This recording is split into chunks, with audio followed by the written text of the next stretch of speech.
आइए सबसे पहले 10 बजे की 10 ब्रेकिंग न्यूज का रुख कर लेते हैं और आज की दूसरी बड़ी खबर सबसे पहले आपको बताते हैं।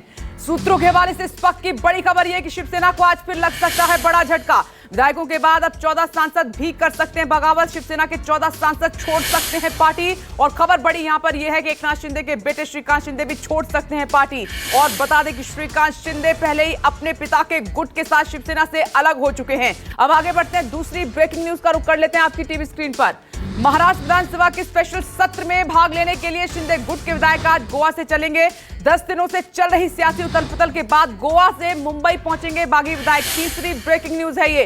लेकिन उससे पहले आज 11 बजे गोवा में शिंदे गुट की आज बैठक होगी, जिसमें आगे की रणनीति पर खासतौर पर चर्चा की जाएगी। इस पर हमारी नजर है, बैठक में क्या कुछ होता है। सबसे पहले ये ब्रेकिंग न्यूज न्यूज 24 आपको देगा। चौथी ब्रेकिंग न्यूज का रुख कर लेते हैं। बीजेपी ने हैदराबाद में 2 दिवसीय राष्ट्रीय कार्यकारिणी की बैठक बुलाई है। बैठक हैदराबाद में आज और कल आयोजित होगी।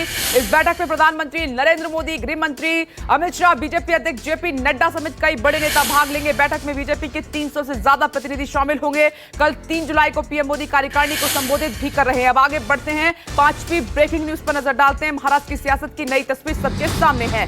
राज्य के उप मुख्यमंत्री देवेंद्र फडणवीस हैदराबाद में होने वाली बीजेपी की बैठक में शामिल होंगे।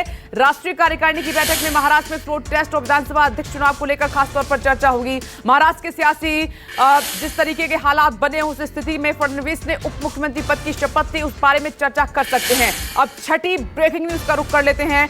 सुप्रीम कोर्ट की फटकार के बाद नुपुर से दिल्ली पुलिस दोबारा पूछताछ कर सकती है। और सुप्रीम कोर्ट की फटकार के बाद हरकत में आई दिल्ली पुलिस ने नुपुर शर्मा को लेकर मीटिंग की। ऐसे में दिल्ली पुलिस पूछताछ के लिए नुपुर को नया नोटिस जारी कर सकती है। गौरतलब है कि पैगंबर मोहम्मद के खिलाफ विवादित टिप्पणी के मामले में सुनवाई करते हुए कोर्ट ने नुपुर पर तल्ख टिप्पणी की है। अब आगे बढ़ते हैं, एक और ब्रेकिंग न्यूज 10 बजे की आपकी टीवी स्क्रीन पर।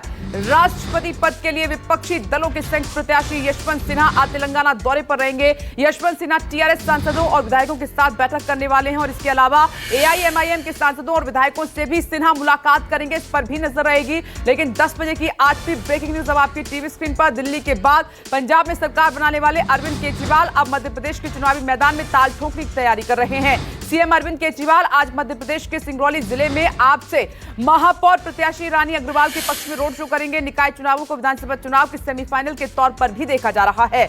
अब आगे 9वीं ब्रेकिंग न्यूज। दिल्ली में बेनितो अंडरपास बनकर तैयार हो गया है। मुख्यमंत्री मनीष सिसोदिया आज सुबह 10:30 बजे इसका उद्घाटन करने वाले हैं और इससे आउटर रिंग रोड पर यातायात का दबाव कम होगा और कनेक्टिविटी में सुधार होगा। अंडरपास की कुल लंबाई करीब 1.2 किलोमीटर है और इस अंडरपास के खुलने से धौलाकुआं और ट्रैफिक जो जाम लगता था उससे निजात लोगों को मिलेगी, बड़ी राहत होगी। अब 10वीं बड़ी खबर का रुख कर लेते हैं। असम में बाढ़ की स्थिति अब भी गंभीर बनी हुई है। 26 जिलों में 31 लाख लोग अब भी बाढ़ से प्रभावित हैं। पिछले 24 घंटे में 8 लोगों की मौत हुई है। बाढ़ और लैंडस्लाइड की वजह से अब तक 159 लोगों की जान भी जा चुकी है। सेना के साथ पुलिस, एनडीआरएफ और एसडीआरएफ की टीमें लगातार राहत और बचाव कार्य में दिन रात जुटी हुई हैं। तो ये है 10 बजे की 10वीं ब्रेकिंग न्यूज।